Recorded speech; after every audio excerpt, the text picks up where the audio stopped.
రాముడు కేవలం హిందువులకే కాదు ప్రపంచం మొత్తానికి చెందినవాడంటూ సంచలన వ్యాఖ్యలు చేశారు జమ్మూ కాశ్మీర్ మాజీ CM national conference chief Farooq Abdullah.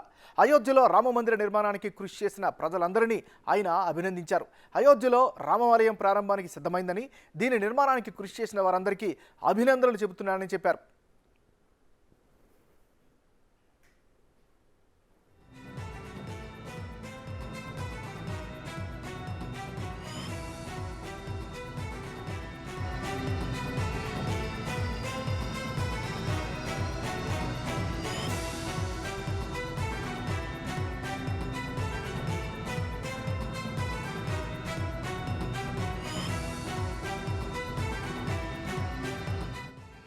రామమందిర ఆలయ ప్రారంభోత్సవ వేళ ఫరూక్ నోటు నుంచి ఈ వ్యాఖ్యలు వెలువడడం కాస్త ఆశ్చర్యానికి గురి చేసేవే అనుకోవాలి.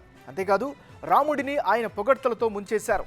సోదరభావం, ప్రేమ, ఐక్యత, ఒకరికొకరు సాయం చేసుకునే సందేశాన్ని శ్రీరాముడు ఇచ్చారని ఫరూక్ అబ్దుల్లా గుర్తు చేశారు. అదే సమయంలో మన దేశంలో రోజురోజుకు తగ్గిపోతున్న సోదరభావాన్ని పెంచాలని దేశ ప్రజలకు విజ్ఞప్తి చేస్తున్నా అని చెప్పారు ఫరూక్.